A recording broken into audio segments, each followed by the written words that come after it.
Iniciamos la lección número 23 de los pueblos de la España antigua, hablando de los cántabros, pueblo que tiene hoy su nombre reflejado en una autonomía, la de Cantabria, y que coincide en gran parte con la versión más pequeña de los pueblos cántabros. Los cántabros, como su nombre mismo indica, parece que tiene una raíz cant, que hay quien dice que es una raíz de un idioma mediterráneo, preindoeuropeo, que haría referencia a montañas, a lugares rocosos, y tiene una terminación abros, si recordáis los pueblos ártabros en la zona de La Coruña, que muchos los han asociado a terminaciones de pueblos célticos. Estaría formado, por tanto, los cántabros por una mezcla, como veis en muchos pueblos de España, de dos razas o pueblos diferentes, unos indoeuropeos y otros de orígenes más antiguos del Mediterráneo, quizá de África. En el periplo de Avieno es un escritor romano que encontró un manuscrito de un viajero del siglo VI a.C., que hemos ido recorriendo como él va recorriendo las costas. Sin embargo, no dice nada, o por lo menos no hemos podido asociar nada de lo que dice al pueblo cántabro. Habla de unos draganos, que algunos asocian con los astures, otros con la zona de Aquitania, pero no parece, desde luego no nombra al pueblo cántabro. Estrabón, sin embargo, les da una enorme importancia. Para Estrabón, los cántabros irían desde los Astures hasta los Vascones y el Pirineo. Es decir, que ocupan una superficie amplísima del territorio, prácticamente 250 kilómetros de frente marítimo. Son un pueblo muy poderoso para Estrabón, un pueblo matriarcal, esto es importante, lo veremos después, donde la mujer es la protagonista. Esto nos va a indicar que quizá no sean un pueblo indoeuropeo, como muchos parecían indicar. Y luego, sobre todo, es muy importante que él dice que los cántabros llegaban hasta los Verones, es decir, hasta la zona de Logroño, sobre La Rioja. Con lo cual no existen para Estrabón ni los autrigones, ni los caristos, ni otros pueblos que parece que se han situado aquí. Tampoco los bárdulos, que él los sitúa sobre los Verones, en el interior y no en la costa. Es decir, que para Estrabón es uno de los que da la mayor amplitud para el pueblo cántabro. Y habla mucho de sus costumbres y de sus pueblos y ciudades. Plinio también da mucha importancia a los cántabros, fronteros con los Astures, pero Plinio ya se coloca en la costa, prácticamente desde Fablióbriga, una ciudad que se asocia a Casturdiales, antes se pensaba que era Bilbao.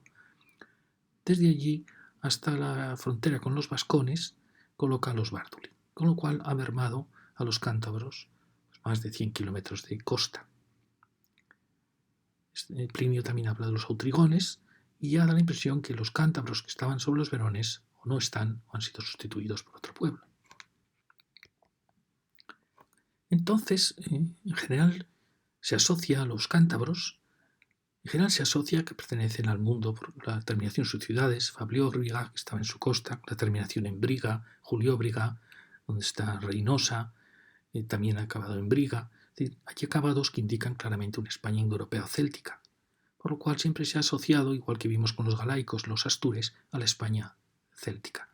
Pero a la vez, no cabe duda de que todo el mundo de la cordillera cantábrica, incluso hay quien lo une al Pirineo, forman parte de una tercera España que tiene unas connotaciones diferentes. Por ejemplo, los indoeuropeos son pueblos patriarcales, mientras que los cántabros eran matriarcales, y es muy difícil que un pueblo cambie esa mentalidad. En el pueblo cántabro la mujer es protagonista y indicaría un sustrato mediterráneo, porque el mundo mediterráneo es siempre matriarcal, mientras que el mundo indoeuropeo, mundo céltico, el mundo germánico luego, es un mundo siempre patriarcal, siempre tienen dioses masculinos frente a dioses femeninos. Esto lo he dicho muchas veces. La misma reforma de Lutero, un hombre germánico, contra el catolicismo tiene mucho que ver porque el catolicismo siempre ha sido una religión muy femenina, muy matriarcal, donde la Virgen es la protagonista, mientras que el mundo protestante es un mundo patriarcal, donde la Virgen no aparece y aparece solo casi Dios Padre. Es decir, que fijaros cómo estas diferencias se siguen dando hoy en día frente a un mundo de dominio del hombre. Fijaros los apellidos. Los apellidos en Estados Unidos, la mujer toma el apellido del hombre, mientras que en el mundo español hombre y mujer tienen casi equivalencia. Incluso en Portugal la mujer, los hijos llevan el apellido de la madre. Fijaros que esto indica siempre o pueblos mediterráneos, o a veces africanos, o del próximo Oriente, que tienen un dominio matriarcal frente a pueblos de Europa, Centro Europa, nórdicos, que tienen siempre un dominio patriarcal. Entonces habría aquí una contradicción entre un territorio que aparentemente tiene nombres célticos, pero cuyas costumbres aparentemente son matriarcales, por lo tanto pertenecería a un sustrato anterior. Esta sería esta tercera España, que para Bosch era importantísima, sería casi los primeros pobladores de la península. Para Bosch era una mezcla de la cultura franco-cantábrica, que sería la que habría dado origen a la maravilla de Altamira, en Cantabria. No habría sido una cultura venida de Europa, que se habría luego mezclado, lo volveremos, con pueblos venidos del Mediterráneo y de África, que habría producido esa mezcla para luego, por supuesto, muchas más mezclas, ¿no? Pero para él sería uno de los orígenes del mundo hispano, que habría dado origen a una cultura tan impresionante como la cultura de Altamira. Entonces, fijaros que las teorías van desde un pueblo cantábrico-pirenaico, tendría su origen en parte de la cultura dolménica, que luego habría ido hacia Portugal y hacia el resto de Europa, el Pirineo a toda la Cantabria. Para algunos este sería un primer pueblo indoeuropeo. Muchos lingüistas opinan que este primer hombre del Paleolítico hablaría ya una primera lengua indoeuropea, antiquísima. Para Bosch luego vendría una invasión ibérica, o bien desde África, bueno, más que ibérica, protoibérica, del Mediterráneo, de África, que invadiría toda la península, que se mezclaría con esta otra cultura.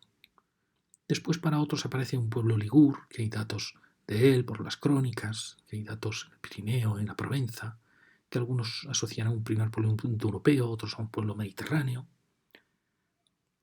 Mezclado con este pueblo protoíbero, que este lo va sustituyendo en la zona de Francia.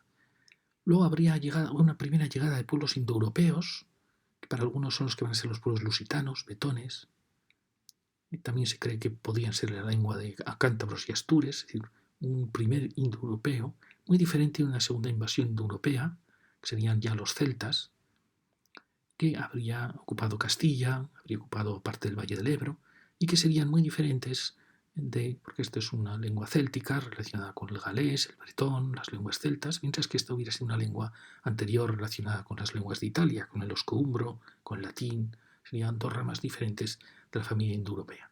Eso explicaría las tensiones que podría haber entre este mundo y el mundo céltico castellano, por así decirlo. Fijaros que en esto, volviendo, hay una noticia de las inglesas, de las leyendas inglesas, que dice que Inglaterra fue poblada por íberos. Eso es muy importante porque hablan de unos viajeros que venían desde unas tierras situadas más allá del mar. Entonces, si esa noticia es cierta, estaríamos hablando de esta España protoíbera, de Bosch, que desde el Cantábrico habría colonizado Irlanda y las Islas Británicas. Por eso es muy importante a veces esas antiguas leyendas que nos dan a veces datos clave sobre el pasado. Entonces, fijaros que cuando Roma va llegando a la península, crea primero la provincia Citerior y la Ulterior, la Citerior la cercana a Roma, la Ulterior la más alejada, y donde crea una primera provincia lusitánica. La Lusitania va a ser luego, coincide con los pueblos betones y lusitanos, con lo que luego va a ser Portugal, Salamanca y Cáceres y Ávila, donde ha incluido, con los lusitanos, ha incluido a los galaicos, a los astures y se cree que también a los cántabros. Esto está en duda. ¿Cuál era el límite de la provincia lusitánica? Pero lo que sí es interesante es que Roma ve como una comunidad de pueblos, de razas. Hay quien cree que todos estos en Pidal hablaban un idioma ligur, otros creen que hablaban un primer indoeuropeo, que era el lusitánico, la lengua lusitana. Es decir, que es curioso cómo el mundo pirenaico, el mundo cantábrico español, lo asocia Roma primero al mundo de Portugal y el mundo de Cáceres, Extremadura, sur de Castilla, oeste de Castilla. Es un mundo, el mundo granítico. Esto es muy importante porque esta es la España granítica, la España del zócalo ibérico, frente a una España caliza, que es el resto de España, y en Cantabria se va a dar el choque entre la España granítica y la España caliza. En los picos de Europa van a ser la última representación de esas calizas primarias, diferentes a las calizas ya secundarias del resto de Cantabria y de la Ibérica. Es decir, que hay una frontera geológica entre lo que luego vamos a ver son los pueblos. Pero luego Roma separa estos pueblos de la Lusitania, como si hubiera entendido que hay una diferencia sustancial, aunque son pueblos que siempre van a estar aliados, pero quizá Roma detecta que a partir del Duero este mundo es diferente. Y lo vuelve a incorporar a la citerior, a la tarraconense. Posteriormente veremos cómo Roma va a crear una provincia nueva, va a ser la provincia Galaecia, donde va a incorporar astures y galaicos, separándolos de la tarraconense y de la que va a crear cartaginense. Y entonces surge la gran duda sobre si esa Galaecia creada incorporaba Cantabria o no. Hay quien dice que posteriormente Constantino va a incorporar los cántabros a esa provincia Galaecia, de manera que Cantabria habría formado parte de Galicia. Otros creen que incluso toda Castilla habría formado parte de esa Galicia. Y fijaros cómo Cantabria se debate entre una influencia del mundo de la tarraconense, del mundo mediterráneo. Al fin y al cabo, todos dicen que la Utiúbeda, la gran cordillera ibérica, nace en Cantabria. El Ebro nace en Cantabria, no lo podemos olvidar, prácticamente casi en el corazón de Cantabria, casi ya frontero con la Liébana. Es decir, que todo esto geológicamente también formaría parte del mundo ibérico. Es decir, que Cantabria, como veis, se está debatiendo entre dos tensiones, entre este mundo, y a la vez tiene delante de ella el mundo vacceo, que lo vamos a ver enseguida, que es la Gran Castilla. Fijaros que en las alianzas existe alianza de galaicos con betones, de betones con lusitanos siempre, de galaicos con lusitanos, y después existe la gran alianza de astures, cántabros y galaicos en las guerras contra Roma. Pero también sabemos que astures y cántabros apoyaron a los vacceos y a los arebacos de Celtiberia. Es decir, que fijaros que a pesar de ser pueblos de distintas razas, hay quizá un sentimiento común de haber sido pueblos indoeuropeos, o quizá un sentimiento común de ser hispanos, en que luchan contra Roma y se llegan a unir, apoyar a los carpetanos, a los celtíberos. Luego veremos que cuando Roma va conquistando esos territorios, pues estos van quedando aislados, astures y cántabros y galaicos van quedando los últimos en la resistencia contra Roma. Pero hay un momento en que todo el norte de España está unido contra Roma, pueblos muy diferentes, pero para algunos esto indicaría la España indoeuropea, frente a la España ibérica, del Ebro y Levante, y a la España tartésica de Andalucía. Entonces fijaros que tras estas posibles alianzas va a acabar en la alianza en galaica astur-cántabra, que va a ser la Galaecia, y ellos van a ser los que van a representar la última resistencia del mundo hispánico frente a Roma. Las guerras astures y cántabras, guerras impresionantes, donde se plagan, fue una resistencia tremenda contra Roma, donde toda la vertiente, sobre todo la vertiente sur de la cordillera, está plagada de fortalezas con restos de asedios, desde Aracillum, desde Bérgida, desde Amaya. Hay muchísimas ciudades, Montecildá, muchas situadas en la zona de Cantabria, la salida del Pisuerga, entre Cervera, Aguilar, Amaya, otras situadas en la zona de Riaño, otros en la Sierra del Escudo, otras en la zona de Puerto de Leitariegos, en el Bierzo, incluso también, quien dice, en la zona del Miño, ¿no?, donde nace el Miño. Es decir, que toda la cordillera está plagada de ciudades heroicas que resistieron el asedio de los campamentos romanos. Ahora se han encontrado unos campamentos romanos rodeando Peña Prieta a una altura impresionante. Es decir, hay quien dice que el famoso Mons Vindius, que hablan los romanos como última resistencia de los cántabros, donde murieron congelados, realmente se haría referencia a toda la cordillera. Y para algunos es el símbolo de los picos de Europa, como el símbolo de la resistencia del mundo cántabro, astur y galaico a Roma. Son, por tanto, la última resistencia de Hispania frente a Roma, heroica, y también, si os fijáis, van a ser, junto con los vascones y con los condados catalanes, parte de Aragón, la resistencia que se va a ofrecer al Islam. Es decir, que hay una constante en Pirineo Cantábrico de resistencia, los naturales, la gran acrópolis montañosa de la península, resistencia a las invasiones. tanto desde Roma, desde el Mediterráneo, como desde el Islam.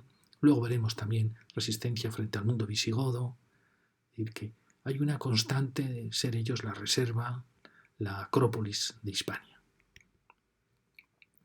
Fijaros, pasadas las guerras cántabras, es curioso que en Galicia, algunos no participó en las guerras, Van Schulten, que las estudió, opinaba que sí que había participado en el apoyo a Asturias y cántabros, pero Galicia ya con Constantino le va a dar un gran crecimiento. Es decir, que para muchos hay noticias que dicen que Numancia era Galicia, que Coca era Galicia, y quien dice, bueno, esta es una coca, se está refiriendo no a Cauca de Segovia, sino a una coca gallega. Pero hay demasiadas noticias que insinúan que todo este territorio fue de Galicia. Y hay noticias en que dicen que la Galicia llegaba hasta la frontera aquitana, hasta el río Bidasoa. Es decir, que incluso hay noticias que hablan de que Pamplona estaba en la Galicia. Es decir, que en Galicia va a tomar un protagonismo, aunque solo sea un protagonismo de nombre, y Cantabria va a quedar un poco sepultada en ese nombre, pero con unas posibilidades de futuro en que se ve que a lo mejor todo el destino de Castilla está ligado al territorio que antes había sido el convento cluniense de la tarraconense. Entonces, como vemos, Cantabria se está debatiendo entre pertenecer a la tarraconense, aunque con el convento cluniense, que es ya Burgos, es decir, relacionada ya con Castilla, no con Zaragoza, o pertenecer al mundo gallego, dentro de la provincia de Galicia, o veremos luego al mundo asturiano. Entonces, al final, este pequeño pueblo, que si lo tomamos en sus medidas más escuetas, que iría desde la Son hasta el Deva, serían 80 kilómetros de costa, creemos que realmente era mucho mayor, ahora lo veremos, que luego tenía la Liébana, que siempre ha sido cántabra, iría por Peña Prieta, y luego sí que consigue en las cabeceras del Carrión y del Pisuerga, toda esa zona de bosques preciosos y de cordilleras, hasta Guardo. De Guardo iría hasta el río Pisuerga, hasta Maya, y de ahí subiría por la frontera actual Burgos, Cantabria, ir por Bricio, Ordunte, hasta el río Asón, que sería la frontera de los cántabros, pero aquí vendrían ya los autrigones. Entonces, este pequeñito pueblo, pues fijaros, tiene el tesoro de Altamira, ha resistido las luchas contra Roma, luego vamos a ver que va a resistir las luchas contra los visigodos, va a resistir las luchas contra el Islam, o sea, aparentemente un pequeño pueblo, pero con una gran vocación. Pero hay otra teoría, basándose en las ideas de Estrabón, que dice que los cántabros no iban desde el Deva, sino que su límite era el Sella. Hay una frase de Mela, otro geógrafo hispano-romano, que dice que el Salia era la frontera de cántabros y Asturias, con lo cual un gran trozo, casi 40 kilómetros de Asturias actuales, sería de los cántabros. Es decir, todos los picos de Europa serían de los cántabros, hasta el Sella. Cangas, Covadonga sería cántabra, nos extraña mucho. Sería cántabra también la cabecera del Esla, que es el río de los Astures, es decir, donde está Riaño, el embalse de Riaño. Bajaría la frontera luego no por Guardo, sino mucho más abajo, un poco más abajo, por Villalba de Guardo. Iría por Herrera de Pisuerga, Amaya, y luego no volvería, como hemos dicho, hacia la frontera actual de Burgos y Vizcaya con Cantabria, sino que bajaría, habla Estrabón de los cántabros coniscos, unos pueblos cántabros que están sobre los verones de La Rioja, es decir, que bajaría por Haro, iría por los montes, quizá la Bureba, capturaría la Bureba, los montes Obarenes, Pancorbo, Miranda de Ebro, sería toda cántabra. Llegaría sobre Logroño, donde está el Cerro de Cantabria, y subiría luego por la frontera, nada más, nada menos que con los vascones, hasta el Bidasoa. Fijaros qué territorio tan impresionante, y yo creo que la realidad tiene mucho más que ver con esto. Cuando los cántabros aparecen como un pueblo enfrentado a Roma, tan poderoso que es la pesadilla de Roma, pienso que no puede ser la Cantabria tan pequeñita que hemos visto, rodeada de los bárdulos, rodeada de los astures, sino que quizás sea esta Cantabria tan poderosa que ha bajado ya la cordillera, que está limítrofe con los Bacceos, con los Turmogos de Burgos, y que ha incorporado todo el mundo que aparecerá de autrigones, caristios, bárdulos, que todos los ha incorporado en su mundo. Esto coincidiría con la opinión de Estrabón de que los cántabros llegan hasta los vascones, prácticamente en el Bidasoa, en la frontera con Francia. Coincidiría con la idea de que los cántabros prestan ayuda a los aquitanos, lo dice César.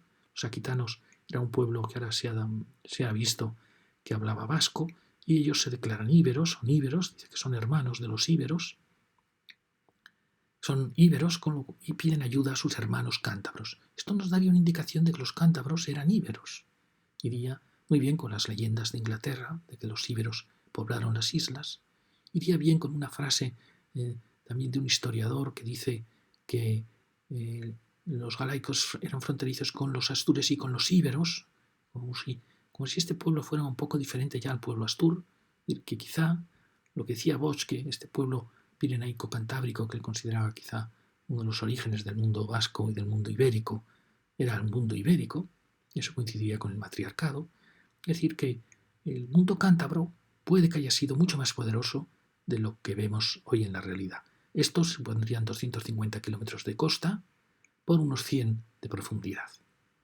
Sería frontero con los vascones, un pueblo también muy poderoso, con los verones de La Rioja y con los turmogos de Iberceos. Habrían desaparecido los autrigones, caristios, bárdulos, vienenses. Serían pueblos cántabros, quizá una de las tribus cántabras, que luego van a cobrar protagonismo, pero estarían incluidos en el mundo cántabro. Hay muchos apoyos a esta teoría, porque fijaros que cuando Roma cae, los visigodos van a atacar al mundo cántabro, lo van a atacar en Amaya. Es muy raro que un pueblo pequeño resistiera tanto a los visigodos junto con los vascones, van a ser una de las pesadillas del mundo visigodo. Fijaros que en cambio los astures van a recibir, luego van a recoger los restos del mundo visigodo destruido por el Islam, van a protegerlo y van a reconstruir la España visigoda. Es decir, que hay una cierta diferencia entre cántabros y astures, continuamente la vemos en la historia. Pero fijaros que en la Alta Edad Media, cuando Roma ha caído, muchos pueblos, acordáis que lo vimos en la Reconquista, como pueblos prerromanos que habían quedado ocultos, quizá por ejemplo los suesetanos de Aragón, reaparecen en la Reconquista con todo su poder. Pues antes de la Reconquista va a aparecer el Ducado de Cantabria, que es un territorio que efectivamente va a llegar hasta Logroño y va a recordar todo este territorio que quizá había sido cántabro. Es decir, que veis, los cántabros pueden tener dos maneras de ser entendidos. O bien hasta el Asón, luego lo veremos, o bien hasta Aquitania y los vascones, y hasta los verones de La Rioja. Fijaros que aquí, lo veremos luego, está el Cerro de Cantabria, la Sierra de Cantabria, y es muy, muy significativo. Pero fijaros que en la Reconquista va a suceder algo. Fijaros que antes habíamos visto cómo Galicia había dado nombre a Cantabria y a toda una región enorme. Pues en la Reconquista se van a refugiar los don Rodrigo, que es curioso, era hijo del duque de Cantabria, es decir, que don Rodrigo se asociaba a un mundo asturiano, pero realmente hay quien dice que era cántabro, o hay quien dice que incluso que era de La Rioja, que era porque el Cerro de Cantabria está hoy sobre Logroño, ¿no? Es decir, que había tenido mucho protagonismo. Y luego lo veremos como sí, efectivamente, Cantabria va a tener mucho protagonismo en el reino de Oviedo, en el inicio de la Reconquista. Hay quien dice que la batalla de Covadonga se dio en la Liébana realmente, que don Rodrigo era cántabro. Luego vamos a ver el apoyo continuo de los cántabros al reino de Oviedo, pero también vamos a ver sus disputas entre un partido, por así decir, más cántabro y un partido más astur.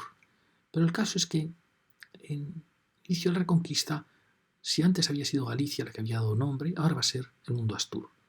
El reino de Asturias, Oviedo, luego León, va a ser el que va a dominar todo este territorio y va a iniciar la Reconquista. Y ya dijimos antes que si Portugal nos hubiera separado, sin duda la historia de España habría sido muy diferente, con un poderosísimo reino de León bajando desde Galicia por el mar.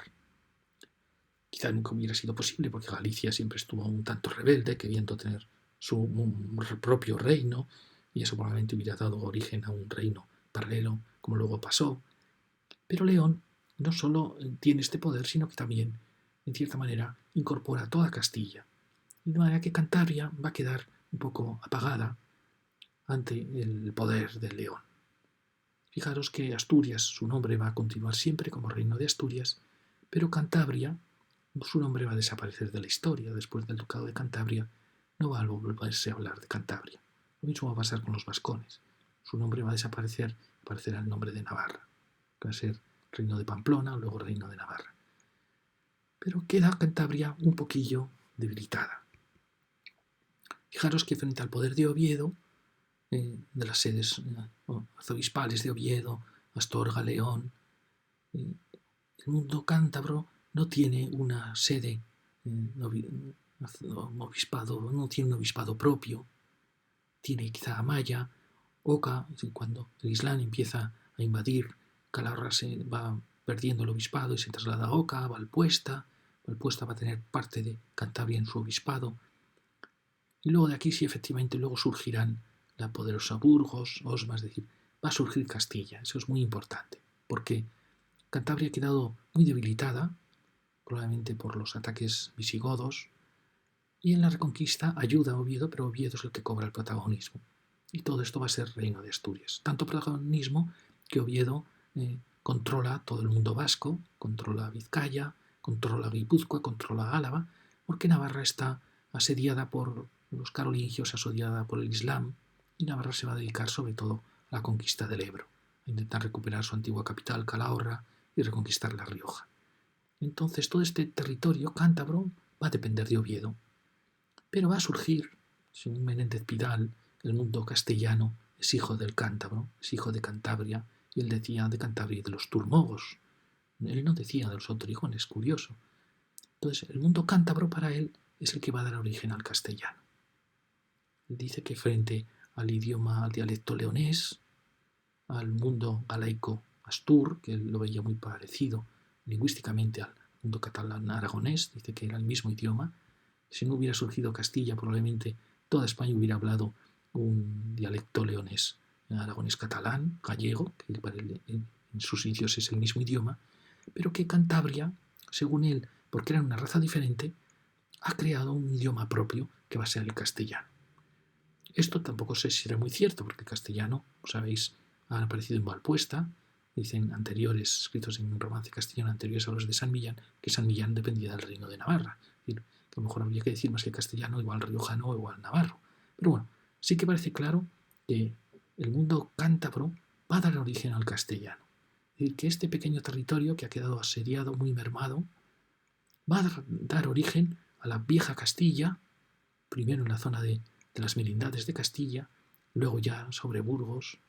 Y fijaros que ante el inmenso poder de León, que va a tratar siempre en las fricciones entre este condado, que es vasallo sin duda al reino de Oviedo, el reino de Navarra va a crear el reino de Castilla, va a crear el reino de Aragón, es decir, va a dar fuerza, Navarra va a dar fuerza a todo este territorio que estaba muy asediado por Oviedo, y va a crear la sede de Palencia, como va a recuperar una sede antiquísima como sede para mermar el poder de León Oviedo. Entonces se cree que a partir de entonces Cantabria, que había dependido de la sede de Oviedo, va a depender ya de la sede de Palencia. Y de esta manera Cantabria se va a decantar por lo que parece que ya se había decantado, que era por un descenso hacia el sur, hacia el mundo del Duero, y es lo que va a generar Castilla y sin duda pues, la pieza clave en la historia de España. Y que Cantabria ha sido muy importante contra Roma, contra el mundo visigodo, contra el Islam, y ahora lo va a ser en la formación de Castilla, frente a León. Fijaros que la sección del mundo cántabro no era tan rica como la sección del mundo astur. Fijaros que el mundo astur había tenido la cordillera, tenía toda la costa, sus bellísimos valles que bajan hacia la costa, igual que el mundo cántabro, pero el mundo astur había bajado casi hasta el Duero, hasta Zamora. Tenía grandes llanuras cultivables muy ricas. El mundo cántabro no le va a pasar eso. El mundo cántabro se va a detener en estas pequeñas cordilleras precantábricas o prepirenaicas, podríamos decir. Antes cordillera cantábrica se llamaba también Pirineo, donde van a hacer, donde nacen el Carrión, el Pisuerga, donde van a hacer también el Ebro. Y pequeños valles, hoy todos, muchos de ellos ya parques naturales, bellísimos, donde nace el Carrión y el Pisuerga, que hoy son de Palencia, pero no va a lograr tener las grandes superficies de cultivo que tenían los astures. ¿Por qué? Porque aquí va a haber un pueblo muy poderoso, que son los vacceos, probablemente célticos, diferentes quizá a estos pueblos, quizá de un mundo europeo anterior o de un pueblo preibérico, Y aquí va a haber una línea de fricción, porque aunque los cántabros en un principio apoyan a los vacceos contra Roma, luego vamos a ver que va a ser una línea en que estos protestan de los ataques cántabros hacia sus llanuras y va a ser la excusa que Roma va a tener para las guerras cántabras. Entonces, la sección cántabra es una sección volcada hacia el mar y aunque mira hacia el sur, con Amaya, que va a ser su gran espolón hacia el sur, no tiene en el sur los grandes valles que tenían los astures o que tendrán, por ejemplo, los vascones. Eso va a hacer que Cantabria siempre esté un tanto mermada en sus posibilidades hacia el sur. Fijaros, si viésemos los picos de Europa, Peña Sagra, Peña Labra, Peña Prieta, hasta Reynosa, Sierra del Escudo, Ordunte, que se considera la gran cordillera cántabra, y vemos que han llegado los cántabros hasta Guardo, hasta Aguilar, hasta Maya, que es su fortaleza más avanzada. Quizá ahora lo veremos hasta el páramo de Masa, Valle de Sedano, quizás sean dueños del territorio de Utrigón, pero fijaros que no han podido avanzar desde aquí por la presencia de los vacceos. Y yo me pregunto, ¿qué hubiera sido del mundo cántabro si hubiese podido tener las grandes llanuras del Duero? Habría sido un pueblo poderosísimo, sin duda. Si no habría habido esa escisión vaccea, que luego, aunque estos les han ayudado contra Roma, luego ellos protestan y Roma les instala aquí todos sus campamentos de ataque a Cantabria, que se van a dar todas las batallas, se van a dar aquí, en la zona de Cervera, Montecildá, Amaya, Bérgida y, según algunos, también en Peñaprieta, en la zona de los picos de Europa, del Escudo. Hay todo castros destruidos por Roma en esa terrible resistencia que hicieron los cántabros. ¿Qué hubiera sido del mundo cántabro si, como los astures, hubiese tenido las grandes llanuras del Duero? Fijaros que cuando nace Castilla, a partir de Cantabria va a nacer Castilla y empiece a ocupar en buena relación el territorio turmogo y el territorio vacceo, pues va a dar origen a un reino poderosísimo como va a ser Castilla, que va a ser el que al final domine toda la península menos la zona del Ebro y el Levante. Entonces vamos a ver qué límites tenían los cántabros. Aquí surge la primera discusión. Está claro que Amaya, que está bastante al sur de la cordillera, era su gran fortaleza Espolón frente al mundo de la llanura. Es atacada por muchas ocasiones por los visigodos, también por los romanos. Y después se cree que un primer límite, el límite más escueto, pues iría, como he dicho, desde Amaya, no tocaría el Valle de Sedano, que sería Utrigón, tomaría los primeros desfiladeros del Ebro, cuando sale el Ebro, todos estos desfiladeros, hasta Bricia. No participarían de Cantabria en el Valle de Manzanedo ni el de arriba, es decir, la frontera iría muy cerca de la frontera actual entre Cantabria y Burgos. Otros opinan que el Valle de Sedano, desde el páramo de Masa, desde Amaya, sí que sería cántabro. Fijaros que aquí, al lado de Oña, hay pueblos que se llaman Cantabrana, otro se llama Terminón, que para muchos lingüistas significa que esto fue territorio cántabro. Yo desde un pequeñito pueblo de Navarra, en una colina, hay un lugar que se llama Cantabrana. Y la gente dice, no, es que había una balsa y cantaba una rana. Esas leyendas ocultan que desde ese sitio se veía Cantabria. Efectivamente, a lo lejos se ve la Sierra de Cantabria, que es lo que hemos dicho antes. Toda la zona de Pancorbo, los Obarenes, la Bureba, hasta la Sierra de Cantabria, su propio nombre lo indica, hasta la Sierra de Codés, todo ese territorio, Estrabón dice que era de los cántabros coniscos, y que era esa gran Cantabria, que luego vamos a ver que va a ser el Ducado de Cantabria, de donde procede nada menos que Don Pelayo, del mundo de decir que a lo mejor la Cantabria amplia, como he dicho antes, comenzaba mucho más aquí. Pero el caso es que aquí hay unos topónimos, Terminón, que alguien dice que significa término de Cantabria, al lado de Oña, de manera que estos vallecitos en los desfiladeros del Ebro serían de Cantabria. Villarcayo sería del mundo utrigón, que como algunos opinan, los utrigones ocuparon territorios cántabros. Esto es una teoría, luego lo contaremos. Y luego vendría por la Sierra del Escudo hacia el Asón. Y como vemos, aquí ya hay discusión sobre qué fue cántabro. Si ahora vamos hacia el oeste, tenemos otra gran discusión. Ahora mismo el límite de Cantabria es el río Deva, que incorpora la Liébana, y luego es cántabro todo, el nacedero del Carrión y el nacedero del Pisuerga, hasta, como hemos dicho, hasta Guardo. Pero Mela, un cronista hispano-romano, dice que el río, habla del Salia, era el límite entre Asturias y Cántabros. Con lo cual, todo este territorio son 40 kilómetros nada menos de costa, que es la Sierra de Cuera, toda la zona del Cares, los picos de Europa en su totalidad, pertenecería al mundo cántabro, pertenecería a los cántabros. A mí siempre me ha parecido extraño, porque este paisaje, la Sierra de Cuera, ya es mucho más agreste, más asturiano, porque el mundo cántabro tiene un paisaje en general bastante suave, donde la cordillera está bastante lejos del mar. El mundo asturiano, tanto occidente como oriente, pasa que ya las cordilleras se acercan muchísimo al mar. Pero no me atrevo a decirlo. Ahora sí que es verdad que si la frontera fuera por el Sella, pasaría que los picos de Europa serían todos cántabros, Covadonga, Cangas de Onís, claro, Covadonga en la historia de Asturias sería cántabra, y luego, sobre todo, obligaría, lo que dicen muchos, que la zona de Riaño fuera cántabra. Y me parece muy difícil para un pueblo defender este valle cuando tiene aquí a los Astures, que es su río.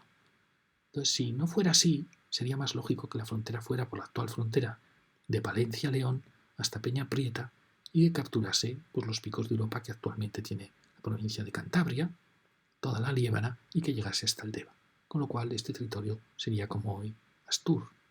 Este es un tema muy importante porque supone 40 kilómetros más de costa para el pueblo cántabro. ¿No? Vemos aquí un tema apasionante de saber a quién pertenecía este territorio. Y luego está el otro tema apasionante en la frontera de esta Cantabria pequeña.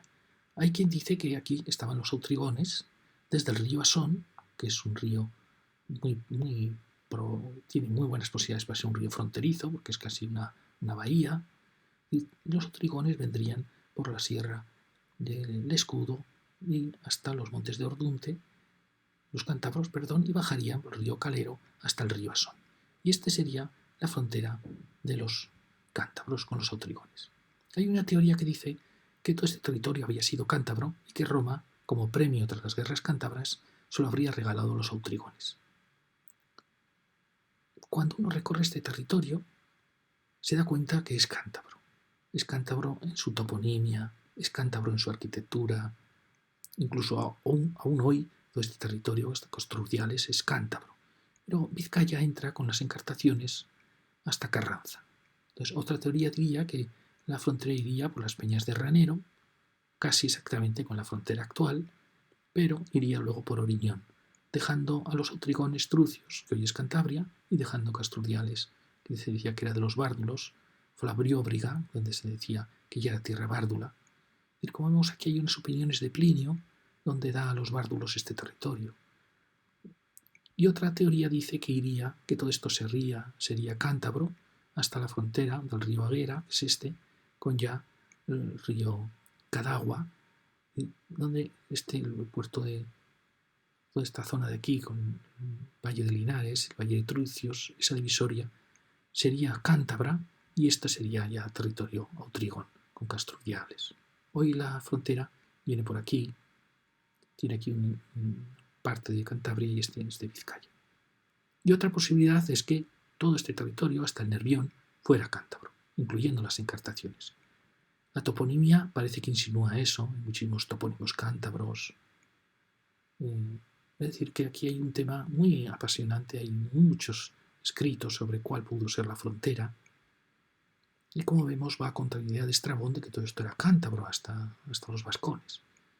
Pero como luego surge la opinión de Plinio, que es posterior a Estrabón, que dice que Flabrióbriga era de los bárdulos, ha surgido la gran polémica. Si eso fuera cierto, podría suceder que en Laredo acabase el mundo cántabro, que fuese ya Utrigón, todos estos grandes desfiladeros hasta Oriñón y luego hasta Castro serían de los autrigones. Yo siempre he creído que todo esto es un mundo cántabro. Está el Valle del Liendo,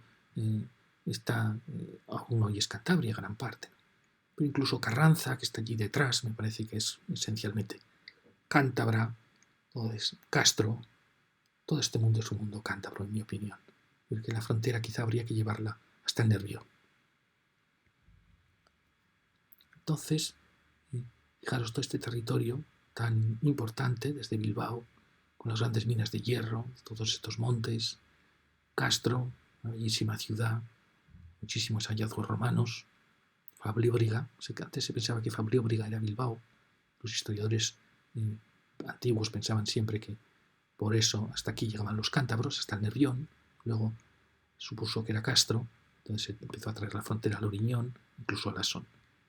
Pero cuando uno ve, por ejemplo, las encartaciones que están allí detrás, en las encartaciones hay muchísimos topónimos cántabros, sin embargo ya hay una arquitectura más vasca del caserío, las encartaciones siempre se ha sentido diferente de la Vizcaya al otro lado del Nervión, fijaros que la República quiso tener su propio estatuto de autonomía, es una tierra que es muy diferente a las tierras vascas de Vizcaya.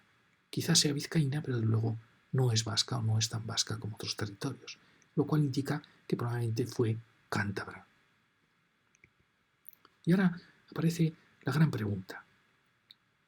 ¿Llegaron los cántabros hasta San Sebastián, hasta el Vidasoa, frontera con los aquitanos? César parece que lo tiene muy claro, Julio César, cuando dice que cántabros y aquitanos, los cántabros están ayudando muchísimo a los aquitanos, como si fueran fronteros. Hay quien dice que este territorio del Vidasoa aún no era de los vascones, que quizá los vascones lo ocuparon en un momento de debilidad de estos pueblos, de los bárdulos. Pero podríamos decir, si llegasen los cántabros hasta aquí, en frontera con los vascones, con los aquitanos, hay quien dice que hay una alianza, no la he podido comprobar, cántabros, vascones y aquitanos, con lo cual no importaría que no fueran fronterizos, pues se habrían podido ayudar incluso por mar. Si llegase hasta aquí Cantabria, su longitud sería 250 kilómetros.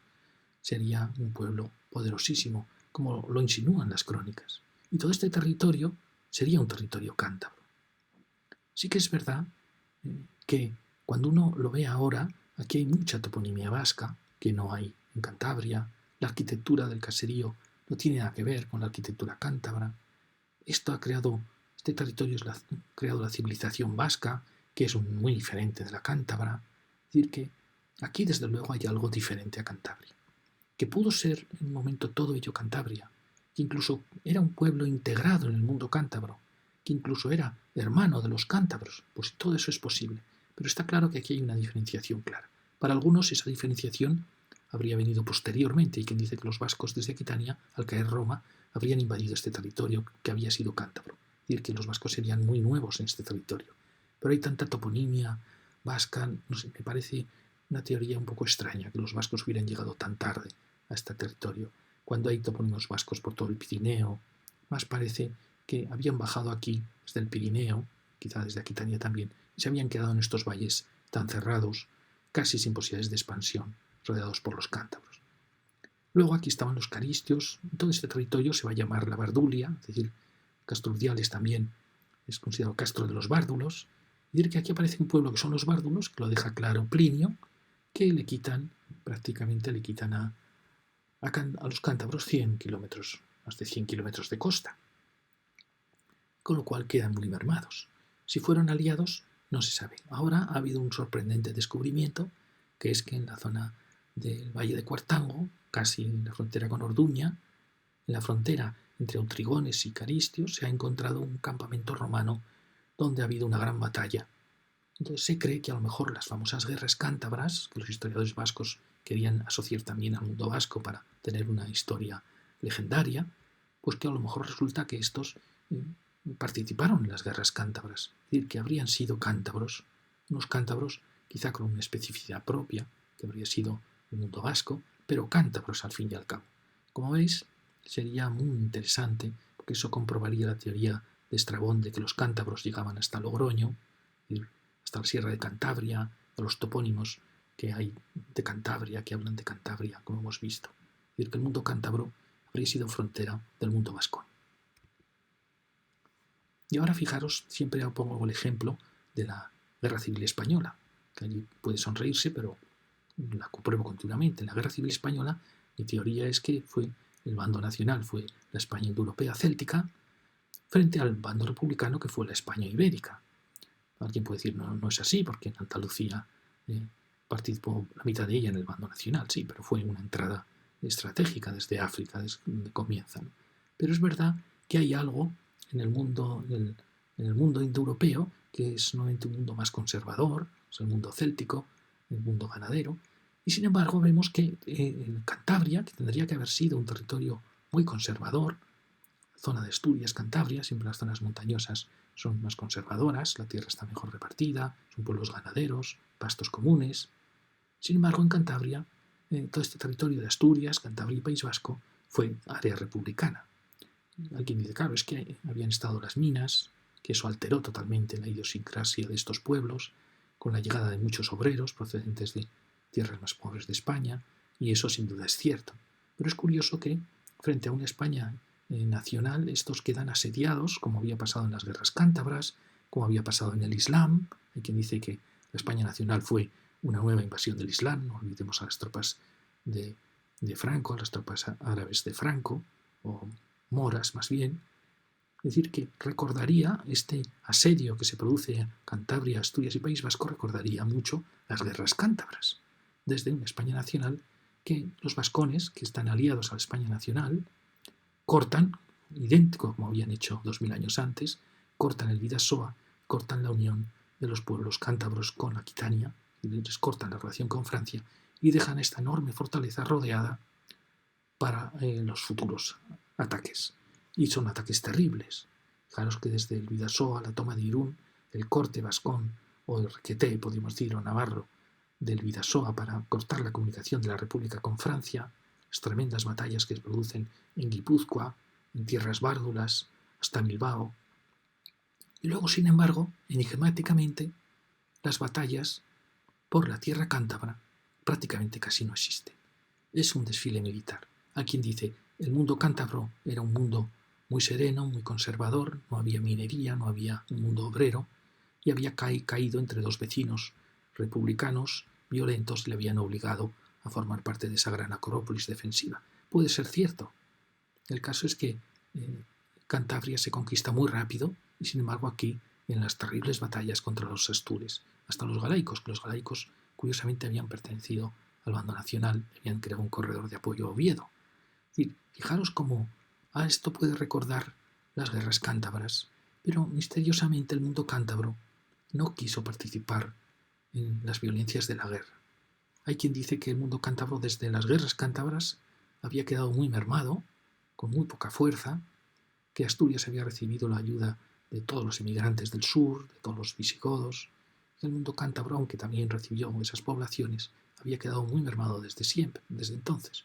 Hay otros que dicen que no, que es que realmente dentro de los cántabros hubo dos pueblos. Uno, el pueblo de la costa, mucho más pacífico, que sería la Cantabria actual, y otro, el pueblo de la cordillera, que desciende ya hacia Palencia, hacia Burgos, que habría sido el pueblo más violento. Y es verdad que las grandes batallas parece que se dan en el sur de la cordillera, aunque ahora también se están encontrando campamentos en la zona norte de la cordillera, en la zona del Besaya, se están encontrando restos de... porque en las guerras cántabras los romanos desembarcan en la costa para atacar y rodear las montañas.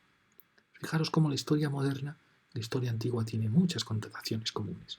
Entonces el mundo cántabro, el antiguo Santander, la provincia de Santander, ahora Cantabria, que ha recuperado su nombre cántabro. Fijaros que Santander significaba Santo Emeterio, un soldado romano mártir en Calahorra.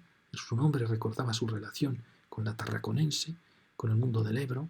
Sin embargo, el nuevo nombre, quizá un poquito forzado este nombre, el recuperar el nombre antiguo, que casi desde el 700, desde el Ducado de Cantabria, no se había vuelto a hablar de Cantabria. Se ha recuperado, quizá un poco forzadamente en mi opinión, pero el caso es que ha recuperado un nombre de hacía 2000 años, una tribu importantísima, como ha pasado con Asturias, ha pasado con Galicia, que ellos no habían perdido su nombre. Entonces, este mundo sin duda es una civilización muy clara, muy diferente de la vasca, muy diferente de la asturiana. Estos no tienen ni la tristeza vasca ni la saudade gallega, no tienen el peso, la violencia del mundo vasco y también del mundo asturiano.